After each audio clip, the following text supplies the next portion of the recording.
So my name is Obehi Alafoje Obi for short, and I'm a psychologist and productivity coach. And I work with mostly female coaches, consultants, and course creators to help them get things done. I do that because I help them match personality with techniques they can use so they can just sell their products. So that's what I do. Hi guys, hello. Hi Benita, hello. Okay, so I'm gonna just kick off because I'm running a bit late. Sorry about that. And what I wanted to share today is this topic: why the second half of 2020 won't be any better than the first one.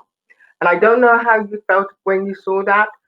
Some people have found it very aggravating. Sorry, but it's true. And others have found it, oh, definitely sure that's not true. So I've got good news and bad news. The good news is if you're doing the work and you set out a goal in the beginning of the year, and you've been doing the work systematically rather, every month, every week, every day, then chances are you are getting the results that you set out to get. You are in the flow with it all. Okay, so that's the very good news.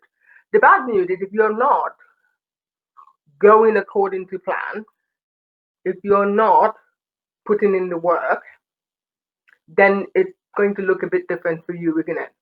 So nothing gets nothing. You can't get something that you haven't put effort into. So what's interesting is why this is a problem. So again, there's a lot of things that have caused us to derail this year. Um, COVID being the biggest thing ever. But even with this midst of COVID, some people have still managed to get work done. They've still managed to catch up with their initial goal, either their money goals or their career goals or whatever it is that they've done, have somehow managed to do it. And I'm going to share how some people have happened to have found this easier than other people. Okay. So I'm going to start with a story. Some of you will have seen this story in a post earlier about one of the goals that I set for myself this year. So I had business goals and I had personal goals.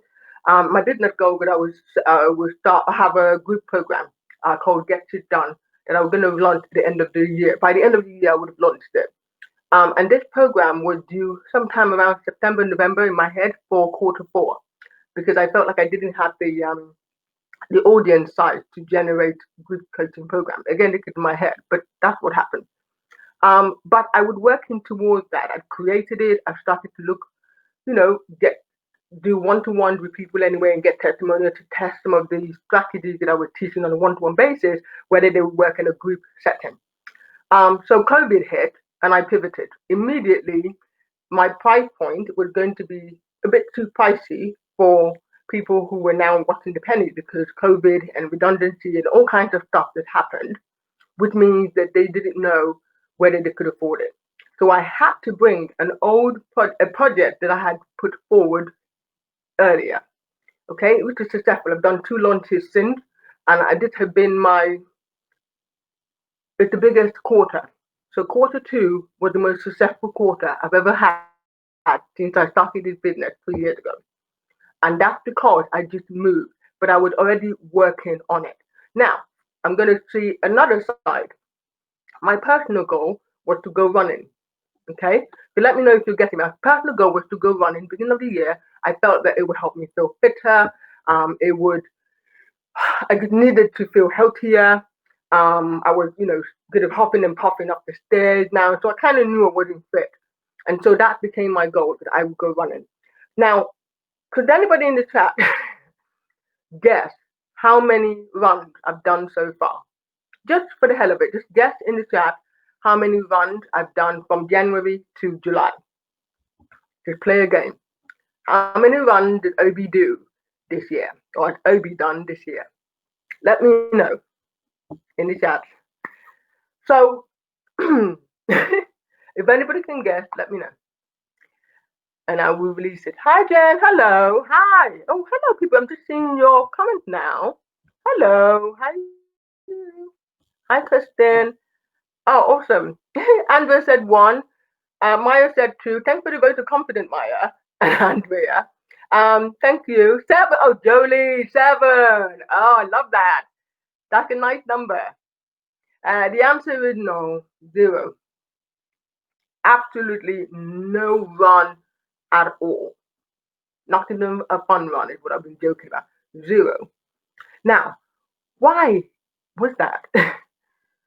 How did me, who could kick ass and get a whole program running and earn all this extra money, right, could not even do one run? It was because, one, it stayed in my head. Stayed in my head. I didn't share it. I said it out loud, but only like in the household. Like nobody outside the house knew that I had this plan or I had this idea.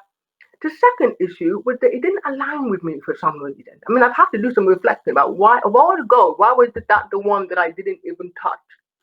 It didn't align with me for some reason. Like I wanted to exercise, I wanted to keep fit, but running, yeah, I like running, but in a gym, and I would have worked my way up to doing that.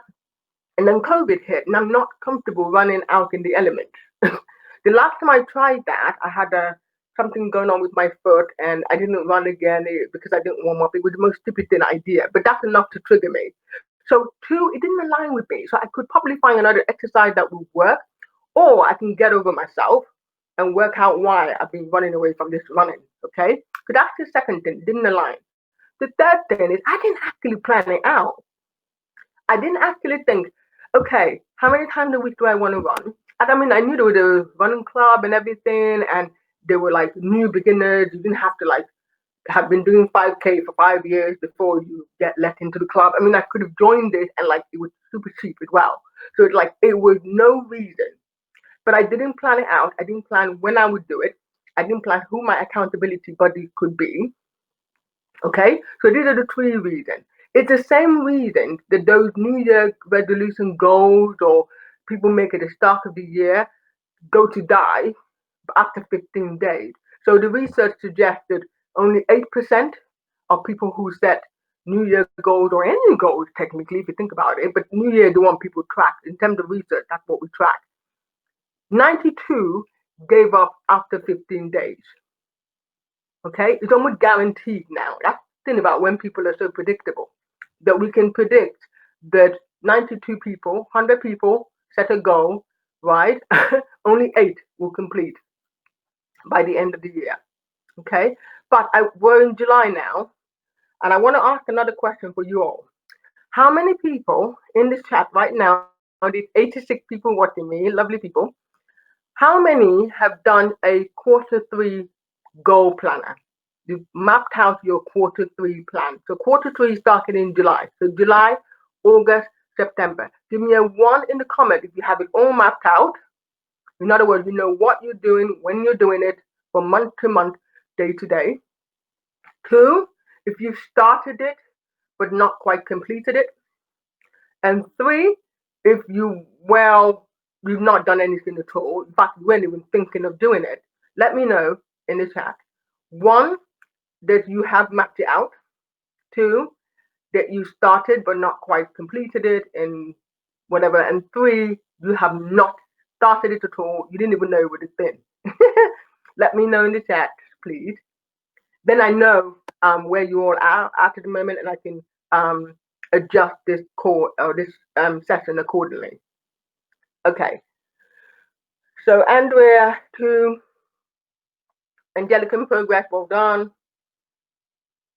Maya, 2, good, started but incomplete. That is absolutely fine. Okay, good, awesome. So some of you are doing really well with that. Okay, so that's really good. I mean, I like that. Right. So I want to tell you more about the 8%, because we talked about the 92% who didn't do it. But I'd like to talk about the 8% who did and what the common denominator is for them. These are also 8% that I sometimes work with. They would have fallen into the 92% had it not been them coming to work with me to make sure to get things done. So yes, me who can't run and sort that out, because that's the point, we're not perfect, right? I can still get people to figure this out. What we do is just 3 things.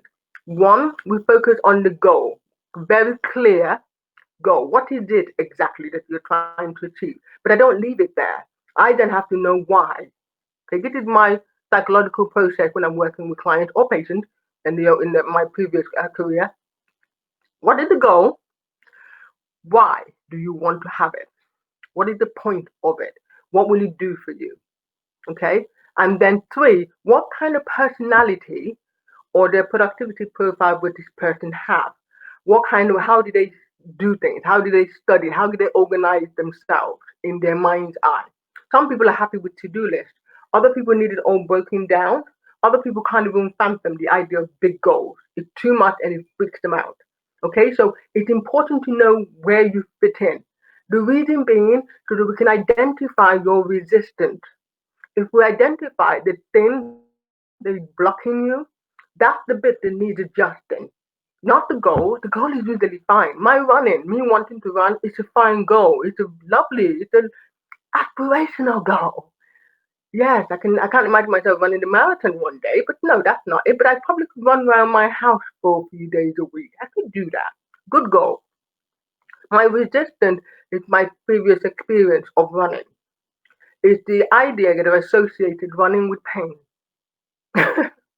Okay? And I know that there's no way for me to run and keep running without experiencing some level of pain. So I need to change my adjustment about what pain is and the pain might be good for me. So I need to adjust my head to accept that information. That's the work I have to do. Not the running, not the beating myself up for not doing it, but adjusting the resistance. Is anybody understanding what I'm saying here? Okay? So I do want you to think about all the other goals that you didn't bother with because they weren't aligned in some way. Ask yourself, what was I resisting? It's important to know what it is. That way you can acknowledge it, either let go of it, or look at it and go, it's nothing. I can't believe that's the thing I was worried about. So this is why it's important, okay? So when I work with people, clear goals, why you're doing it, the personality is so that you can identify what your resistance is, and then the pièce de résistance, it is to plan it out, map it out in the diary, okay? This is important to do. If you can't write it down, or if you don't write it down, you're unlikely to remember. The brain is tracking what it sees because if your eyes are also part of your brain, right? So if you write something down, your brain won't work too hard to recall it for you. Okay? If you don't write it down, it's struggling to remember it for you, which is why you're going to get interrupted thoughts halfway through a project, and then you said, oh, by the way, you forgot that other thing. That's because it's working so hard to hold it up for you. So if you write it down, if you map it out, if you put it in your diary every day, you don't have to hold on to it. When it's time for you to look at the thing, you remember. So I hope you know, because that means your energy isn't derived walking around trying to figure out what am I doing this month, what am I doing next week, all of that stuff. It's a waste of energy. Okay, so that's what I'm going to say here. Okay, which is why you have to make sure your plan, and I like quarterly plans, it's 12 weeks, it's not too overwhelming. One of the most, three things that people struggle with the most when I work with them is that they say they don't have any time to do it, which is true, but there's many things. It's not prioritized because you're thinking, well, I can hold it in my head for a little while longer. Just like I held my running in my head for a little while longer. Okay? No time. Second one that would be overwhelming because now, like, oh my God, 3 months of something, or even me thinking, oh my God, 5K runs. Like, who does that? That's what my brain is thinking. It's not thinking, oh no, but you just wanted to just run, 100 yards. You can do that, can't you? But I'm not allowing my brain to think that. I'm allowing my brain to see this big fat 5K run, and it's freaking me out. Okay, so that's what happens with you as well, some of the goals. The third thing is that when people, I wasn't expecting this one, but someone said, or a few people have said it now, they'd be happy for it to be all mapped out and they'll feel really happy about it, um, but also scared at the same time. And I thought, what's that about? Why would you be scared? It's all mapped out, right? So, but now I have to do it. Now I have to do it, which means there's a chance I'm going to fail. Before, when it was all in my head, I wasn't going to fail anything. I mean, me who hadn't planned to run, in my head, I didn't fail at running. I just didn't say I was going to do it. So I didn't technically fail. Do you see what I'm getting at with this thing? Okay, so think about the goals or your business goals that you've somehow found overwhelming because you can't imagine or you think you might fail. Okay, because that's the other one. And you think of fail and it's too controlling somehow. That's because when you think of mapping your goals for a whole month or a whole quarter, there is something in your mind's eye that it's very busy in your diary. It doesn't have to take your whole life out. It really doesn't. It could be one goal you're tracking all quarter. It could be that I want to be able to, I'm creating my online course and that's what I'm going to focus on and I will complete it and then sell it at this price. Okay, it will have components, obviously, but it's one goal that your brain can track. Okay, so that's what I wanted to share there. It's overwhelming, but it doesn't have to feel that way. Okay, so let me know if you've got any questions so far. Okay, and that's what I'm going to. So I'm going to make one recommendation for you all. Let me know if you're getting what I'm putting down or if you have any questions. Okay, I don't want anybody to feel overwhelmed. Even me talking about it, I can feel that somebody might feel overwhelmed. Like, oh my God, I haven't done any of this stuff. Please calm down. Do not freak out. I promise you, it's much easier than you think it is. Okay, it's overwhelming. It can feel controlling, but I've got you. It's not as bad. Okay. All right. Here's my recommendation for all of you still on this call. I would like you to book a timeout in your diary. Yes, 2 hours to be exact. 2 hours in your diary. Sometime this week or well, next week. Maybe I'll give you the following week. But within 2 weeks, I'd like you to schedule time, 2 hours in your diary, protected time. This protected time is for you to spend time with yourself, okay? Call the CEO date with yourself. And I want you to use that time. Where you spend is up to you, whether you go to the park or whatever, but definitely you're going to take your notebook. And I want you to think about the goal that you need to set for yourself this quarter. And I want you to map it all out. Okay? I want you to think about what I want, why do I want it, and more importantly, what is my resistance fear? Okay, so that's what I want you to do. If you'd like, I'd want you all also to join my free Facebook group called The Productive CEO, where members are smashing goals every week. A couple of them are in here. Um, and so we share, celebrate our wins every Friday. And I encourage, Monday drop in where people just put their goals and their intention and their commitment. And then I track them across the week and just check on people to make sure that they're doing it. Okay, so come and join us. It's free. But if you feel like you've been lacking accountability in some way, come and join people whose job it is or whose real reason for being in the group is to get productive.